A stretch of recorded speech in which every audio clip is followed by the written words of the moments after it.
ఒక స్టూడెంట్‌కి 75,000 రూపాయలు ఖర్చు, యావరేజ్‌గా 75,000 రూపాయలు ఖర్చు పెడుతున్నాము అని అంటున్నారు గవర్నమెంట్ స్కూల్‌లో. ఏది మన ఫస్ట్ క్లాస్ నుండి 10th క్లాస్ ఉన్నటువంటి స్టూడెంట్స్‌కి 75,000 రూపాయలు ఖర్చు పెడుతున్నాం అంటారు. ఇంటర్మీడియట్ స్టూడెంట్‌కి 1,00,000 రూపాయలు ఖర్చు పెడుతున్నాం అంటున్నారు. మరి ఈ 75,000 రూపాయలు, 1,00,000 రూపాయలు అంతకంటే ఎక్కువ నాణ్యత ఉన్నటువంటి ఆశ్రమ స్కూల్స్ ఉన్నాయి. అవన్నీ ఉన్నాయి. మరి మంచి మంచి స్కూల్స్ కూడా, ప్రైవేట్ స్కూల్స్ కూడా అంతకంటే తక్కువ ఫీజుతోని 40,000తోని 30,000తోని ఎడ్యుకేషన్ అందిస్తున్నప్పుడు వాళ్ళు 30,000కి ఎట్లా అందిస్తున్నారు, వీళ్ళు 75,000 ఎట్లా ఖర్చు పెడుతున్నారు? ఒకటి. రెండోది, ఇంత ఖర్చు పెట్టి 75,000 మేము ఖర్చు పెడుతున్నాము, మేము బాగా గ్రేట్ అని చెప్పి చెప్పుకునేటువంటి వాళ్ళు మంత్రి కానీ, ఎమ్మెల్యే కానీ, ఎంపీపీ కానీ, జడ్పీటీసీ కానీ, అలాగే గవర్నమెంట్ ఐఏఎస్ ఆఫీసర్స్ కానీ, వీళ్ళందరూ కూడా ఆ సిటీలో ఉన్నటువంటి Warangal public school, Hyderabad public school, అలాగే ఢిల్లీ పబ్లిక్ స్కూల్స్, వీటిని ఎందుకు సెర్చ్ చేస్తున్నారు? వీటిలో అడ్మిషన్ ఎందుకు చూసుకుంటున్నారు? 75,000 ఖర్చు పెట్టినప్పుడు 75,000 నువ్వు ట్రైన్డ్ టీచరు ఆ ఇన్స్టిట్యూషన్లో ఉన్నప్పుడు, ఒక కలెక్టరు చేయాల్సింది. 75,000 ఒక స్టూడెంట్ పేరు మీద ఖర్చు పెడుతున్నప్పుడు, అక్కడ నాణ్యత గల అంటే మంచి ఎక్స్పీరియన్స్ టీచర్స్ ఉన్నప్పుడు గవర్నమెంట్ స్కూల్ని ఎందుకు ఆప్ట్ చేసుకోవట్లేదు మీరు? అలాగే Warangal public school, Hyderabad public school, Delhi public school ఎందుకు ఆప్ట్ చేసుకున్నారు? మీరు ఆదర్శంగా, నేను నా స్టూడెంట్ని, నా పిల్లల్ని నేను ఈ స్కూల్లో అడ్మిషన్ చేశాను, అలాగే అక్కడ ఉన్నటువంటి డిస్ట్రిక్ట్ ఆఫీసర్ని అందరినీ కూడా, ఒక కలెక్టర్, ఒక డిస్ట్రిక్ట్ ఆఫీసర్స్ అందరికీ కూడా ఆర్డర్ వేస్తే వాళ్ళు అడ్మిషన్ గవర్నమెంట్ స్కూల్లో ఎందుకు చేయరు? ప్రైవేట్ స్కూల్కి ఎందుకు పోతారు? వీళ్ళు మళ్ళీ పబ్లిసిటీ. నేను పక్కా చెప్తారు, సార్ మీ బాబు ఎక్కడనంటే, సార్ నిన్ననే ఢిల్లీ పబ్లిక్ స్కూల్లో జాయిన్ చేశాను సార్. ఎంత సార్ ఫీజు అని అంటే, 1,00,000 రూపాయలు సార్, నాకైతే నేను ఇది అన్నని చెప్పి 80,000 కన్సెషన్ ఇచ్చారు సార్ అని. ఇది అడ్వర్టైజ్ అవుతుంది. ఈ అడ్వర్టైజ్ ఇండైరెక్ట్గా మళ్ళీ మిగతా స్టాఫ్ను కూడా, మా కలెక్టర్ గారు ఢిల్లీ పబ్లిక్ స్కూల్లో జాయిన్ చేశారు, నేను కూడా ఇది చేయాలి. అక్కడ స్టార్ట్ అవుతుంది సమస్య. ఆ ఇంట్లో ఉన్నటువంటి వాళ్ళు ఇట్లా డిస్కస్ చేస్తే, ఆ ఇంట్లో ఉన్నటువంటి భార్య కానీ, మిగతా వాళ్ళు కానీ, నువ్వెందుకు చేయవు అని స్తోమత ఏంటిది? నెలకు 15,000 అవుట్సోర్సింగ్ ఎంప్లాయీ, వాళ్ళు జాయిన్ చేశారు, నువ్వు ఎందుకు జాయిన్ చేయవు? నువ్వు కూడా నాణ్యత ఇయ్యలేవా? నువ్వు ఆ మాత్రం ఇయ్యలేకపోతే ఏం చేయాలి అని అంటే, అక్కడ స్టూడెంట్ సూసైడ్ కాదు, పేరెంట్స్ సూసైడ్ చేసుకునేటువంటి పరిస్థితి వస్తుంది. కారణం ఏంటి అని అంటే, ఈ కాంపిటీషన్స్ కానీ ఇవి కానీ చేస్తున్నారు. అంత ఖర్చు పెట్టి మీరు వేరే అడ్వర్టైజ్, ప్రైవేట్ స్కూళ్ళలో అడ్వర్టైజ్ ఎందుకు ఇస్తున్నారు? నేను రీసెంట్గా గవర్నమెంట్ కూడా బెస్ట్ అవైలబుల్ స్కూల్స్ అని చెప్పి, కార్పొరేట్ విద్యను అందిస్తున్నామని చెప్పి లాటరీలో 150-200 రూపాయలు 200 అప్లికేషన్లు తీసుకొని 12 మందిని సెలెక్షన్ చేసి ఆడ కాంపిటీషన్ ఒక జాతర లాగా పెట్టిండు. ఆడ అయ్యే ఖర్చు ఎంత? వాళ్ళు పెట్టాలి. ఆ స్టూడెంట్ కనుక చేతికి ఇచ్చేస్తే 50,000తోని ఆయన మంచి నాణ్యమైనటువంటి విద్యను తీసుకునేటువంటి అవకాశం ఉంది. కానీ కార్పొరేట్ స్కూల్ పేరు మీద అడ్మిషన్ తీసుకొని వీళ్ళు బెస్ట్ అవైలబుల్ స్కీమ్స్ అని ట్రైబల్స్కి కానీ, ఎస్సీస్ కానీ వాళ్ళకు స్కూల్స్కి చేర్పిస్తున్నారు. అక్కడ పెట్టేటువంటి ఫీజు, వాళ్ళ కోసం ఖర్చు పెట్టేది, ప్రైవేట్ స్కూల్కి ఇచ్చే ఫీజు 1,00,000 రూపాయలు. మరి అదే 1,00,000 రూపాయల్లో దాన్ని డివైడ్ చేస్తే 50,000కి ఈచ్ స్టూడెంట్కి, అక్కడ ఇద్దరు 1,00,000 రూపాయలు పెట్టే ఫీజులో ఇద్దరు స్టూడెంట్కి ఎడ్యుకేషన్ వస్తుంది. మరి అది ఎందుకు జరగట్లేదు? ఇదంతా కావాలని ఏంటంటే, ఇది గవర్నమెంటు, అపోజిషను, అలాగే గవర్నమెంట్ అఫీషియల్స్ అందరూ కూడా ఇంప్లిమెంట్ చేసేది ఇదొక మాఫియా. ఈ మాఫియాలో వీళ్ళు ఇదే పబ్లిసిటీ చేస్తారు తప్ప, మేము ఖచ్చితంగా ఆదర్శంగా ఉంటాము, మేము మా పిల్లల్ని గవర్నమెంట్ స్కూల్లోనే జాయిన్ చేస్తాము అని చెప్పేసి అని చేసిండ్రు. ఒక ఐఏఎస్ ఆఫీసరు ఆకునూరు మురళి గారు అని చెప్పేసి వాళ్ళ డాటర్ని గవర్నమెంట్ మన హాస్పిటల్లో డెలివరీ చేయించారు. పిచ్చోడు ఏదో పబ్లిసిటీ కోసం చేస్తున్నారు అని చెప్పన్నారు. ఎందుకు పబ్లిసిటీ కోసం చేయాలి? ఏం అవసరం లేదు కదా. ఆయనకు ఆల్రెడీ ఐఏఎస్ ఆఫీసరు, ఒక డిస్ట్రిక్ట్ కలెక్టర్గా ఉన్నాడు, ఆయనకు పబ్లిసిటీ ఏం అవసరం? దాన్ని అమలు పరచడానికి చేస్తే కొంతమంది, ఒక ఇద్దరు కలెక్టర్లు వాళ్ళ భార్యకి డెలివరీ చేసి ఇచ్చేసారు. అది అక్కడికే స్టాప్ అయిపోతుంది. ఎందుకు కంటిన్యూ చేయరు? అది కంటిన్యూగా జరిగితే ఇలాంటి ఈ కార్పొరేట్ స్కూల్స్ కానీ ఇవన్నీ ఎవరికి అవసరాలు లేవు. అక్కడ కాంపిటీషన్ ఏం క్రియేట్ కాదు. ఇది ఇంప్లిమెంట్ జరగాలి. ఇంకొకటి, ఫీజులు కానీ బట్టలు, మన ఏది డ్రెస్ కోసం అని చెప్పేసి వీళ్ళే మొత్తం అంతా ఇది చేసుకొని ఇయర్కి మళ్ళీ ఒక అడ్మిషను, లాస్ట్ ఇయరే నా పిల్లలది లాస్ట్ ఇయర్ అడ్మిషన్ అయింది, ఈ ఇయర్ డ్రెస్ చేంజ్ అట. లాస్ట్ ఇయర్ డ్రెస్కి 4,000 రూపాయలు పెట్టినాము, ఈ ఇయర్ డ్రెస్కి 5,000 రూపాయలు పెట్టాలి. యూనిఫామ్ అంటే మీ ఇష్టం వచ్చినట్టు మీరు చేంజ్ చేసుకుంటారా? ఇప్పుడు కంటిన్యూగా మా పాప ఏం పెరగలేదు, మేము ముందే మళ్ళీ డ్రెస్కు 4,000 ఖర్చు పెట్టాల్సిన అవసరం ఉందని మేము చాలా లెంత్గానే చేసినాం. ఇంకొక 1 year 2 years వచ్చేటట్టుగానే కుట్టించుకున్నాము. మేము అదే డ్రెస్ను ఇంప్లిమెంట్ చేస్తాము అని అంటే లేదు మేము ఈ యూనిఫామే ఖచ్చితంగా ఉండాలి అని చెప్పేసి. సరే అదే యూనిఫామ్ ఉండాలి కదా, నేను కుట్టించుకుంటాను, అప్పటి వరకు నాకు టైం ఇవ్వండి అని చెప్పానంటే లేదు నువ్వు ఖచ్చితంగా ఇది చేయాలి అని చెప్పానంటే నీ స్కూల్లో నాకు అడ్మిషన్ అవసరం లేదని చెప్పి అడ్మిషన్ క్యాన్సిల్ చేసుకున్నాను. అలాగే బుక్స్ విషయానికి వచ్చినట్లయితే ఇప్పుడు సార్ చెప్పినట్టు ఎన్సీఆర్టీ వాళ్ళు కానీ సిబిఎస్ఈ అండ్ స్టేట్ సిలబస్కి already Telugu academy books print చేస్తుంది. మరి సిబిఎస్ఈకి సంబంధించినటువంటి ఏదైతే సిలబస్ ఉందో దాన్ని కూడా కామన్గా సెంట్రల్లో లేకపోతే స్టేట్ ఆప్ట్ చేసుకొని బుక్స్ ప్రింట్ చేయొచ్చు కదా. ఇక్కడనేమో బుక్స్ అన్ని బుక్కులు కలిపి 1,500-1,000 రూపాయలు వస్తుంటే అదే బుక్కులని వీళ్ళు వాళ్ళకి ఎంబ్లం పెట్టుకొని ఆక్స్ఫర్డ్ అని ఇంకొకటి ఏదో మన టైటిల్ యాడ్ చేసి ఒక బుక్కుని ఇక్కడ 15 రూపాయలకు 50 రూపాయలకు వచ్చేటువంటి బుక్కుని 550 రూపాయలు 1,000 రూపాయలని ప్రింట్ చేస్తున్నారు. అందులో ఏం లేదు. ఇదంతా కూడా ఒక రకమైనటువంటి మాఫియా. ఇది ఆల్రెడీ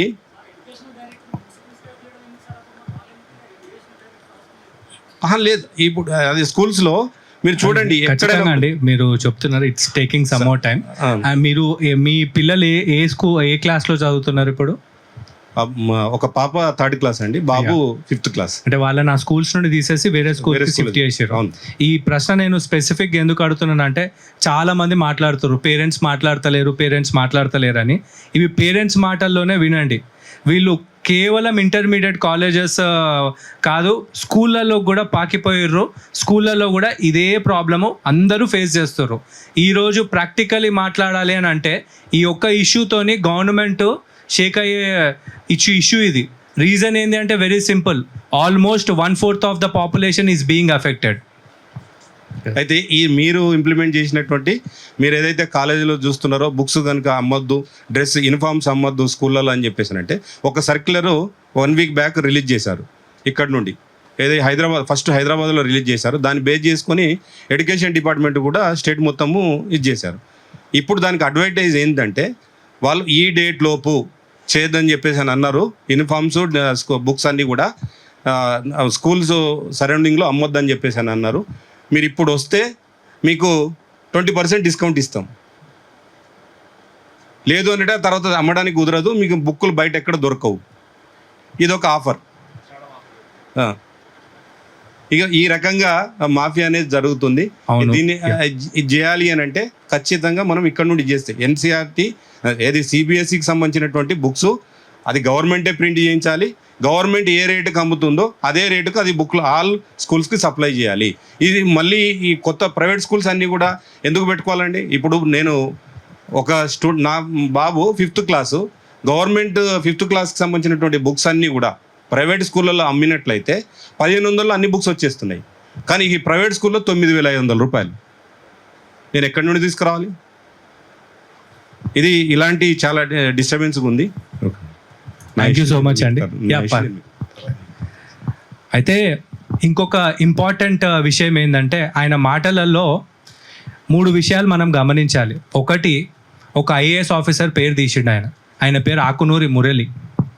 ఇక అప్పుడున్న ప్రభుత్వం విషయం మనకు తెలిసిందే, కనీసం ఇట్లా ప్రజాస్వామ్యంలో గొంతిప్పే పరిస్థితి కూడా లేకుండే.